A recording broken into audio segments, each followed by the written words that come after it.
Hi all, happy Monday. Welcome to The Wife of Caesar. As you know, The Wife of Caesar is Streiner's project to talk about corruption or anti-corruption using everyday words so that we can fight corruption in our day-to-day lives with a little bit more than just good intentions.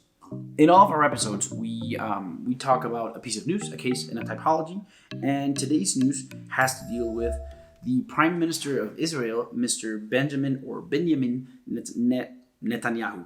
As you might have heard, the Prime Minister of Israel is being charged for allegedly having committed several crimes dealing with corruption. Now, fraud is the corrupt dealing with someone with the intent to deceive that person in order to obtain financial benefit. So tricking someone for money.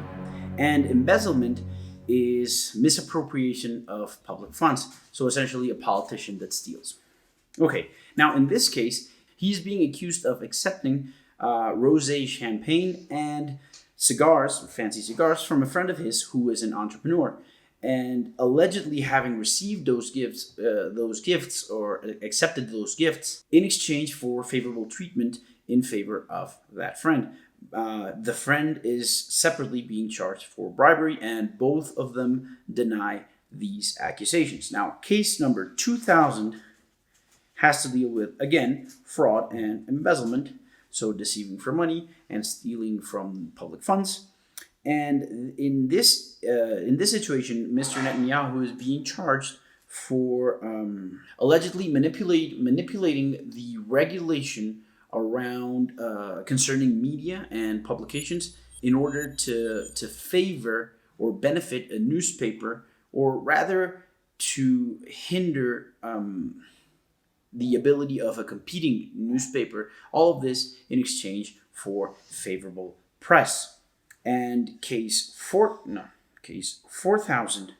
has again to deal with fraud, deceiving for money, embezzlement, stealing public funds, and bribery, so essentially accepting money for improper purposes.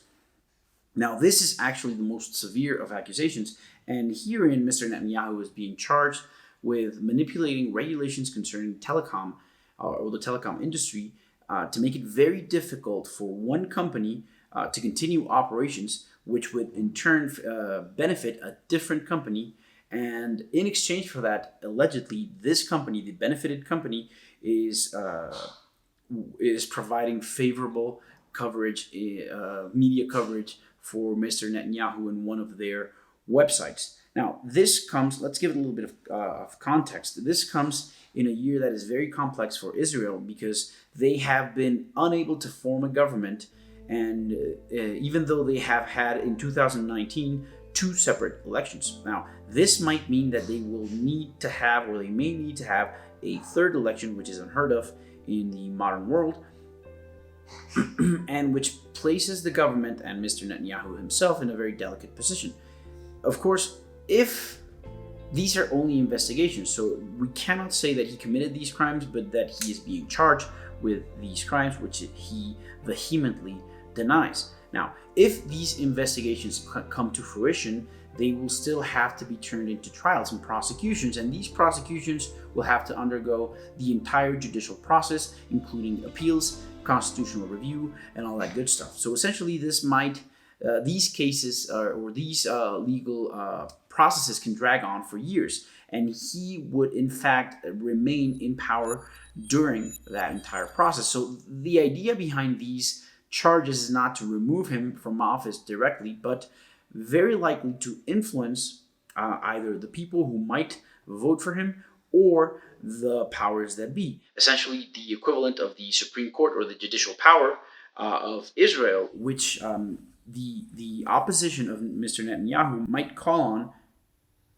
for what we know as a vote of no confidence. Now, a vote of no confidence is more common, it's very relatively common, is more common in industry, in the private sector, in very, very large publicly traded companies. Now, and it consists of the members, the constituents of the organization. In this case, it might be the shareholders, it might be the board of directors, or it might be members of the government, and they reach out to other members of the government, and they simply explained that they no longer have confidence in the leadership to continue in that position. And this might be because of physical incapacity, mental acuity, what we know as moral turpitude. So essentially, this person is unable to be honest, which is kind of weird, and other different causes. So essentially, any cause that might hinder proper function of that office, and that this might be used. This tool of the vote of no confidence might be used by the political opposition to Mr. Netanyahu to call on the Supreme Court, or the Israeli equivalent of the Supreme Court, to declare that he is no longer able to perform his office and then remove him therefrom. Obviously, again, these are still at the very early stages of accusations. This doesn't mean that he is corrupt, but it also doesn't mean that he isn't. We will just have to wait and see. Moving on to the case. You already know that Transparency International is turning 25 this year, and to commemorate that occasion, they released a list of the 25 most iconic cases of corruption the world over. We are doing our very own little rundown of that list and giving you some opinion of those cases. And today we have to talk about the Myanmar Jade scandal. What happened is in Myanmar, formerly Burma, jade is a very abundant natural resource. And mineral extraction is, as in most countries, big business and heavily regulated. But what happened in Burma is that they have so much jade and they have so weak or corrupted public institutions that these factors collided to create a sort of perfect storm. And a lot of people, business people, companies, but also organized crime, so drug dealers, etc., decided to branch out and start and venture into the mining business, the mineral extraction business, and start mining for jade. But they did it illegally. And what they did here is they started paying bribes to public officials, and get this, not to obtain the licenses, the proper licenses to extract the mineral, but essentially to turn a blind eye to clandestine mining operations, so covert minings, and essentially pretend that these mines don't exist. And this happens in different ways in different places. But here, the amount of resources that they extracted and the amount of corruption was so grave that, in effect, these people made around $31 billion off of the jade industry, and indirectly affected the government because the Myanmar government was unable to collect around $6 billion in taxes. The saddest part is that this is still going on. The jade is still being extracted. It's being smuggled into China, sometimes sold as Chinese jade, sometimes sold in the black market. And there really have been no prosecutions of note or of real consequence. Okay, moving on to the typology. Today we get to talk about undermining institutions. Now, in previous episodes, we have discussed political corruption. Let's back up a little bit. Corruption, in general, is the abuse of entrusted power for private gain or improper gain. And political corruption, in turn, is the abuse of public office and the manipulation of public institutions, of procedural rules, and of public policy in order to retain power, wealth, or status.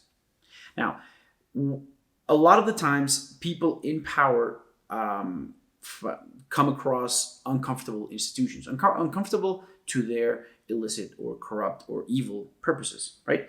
And these institutions might take the form of regulators, and they simply don't have the power to simply get rid of these institutions. If a dictator, say, dislikes the courts, he doesn't have the power to dissolve the courts. So what he does instead is he indirectly attacks and undermines everything around that particular institution. So that might mean procedural rules, it might mean budgets, it might mean the different powers that the members of that institution might have.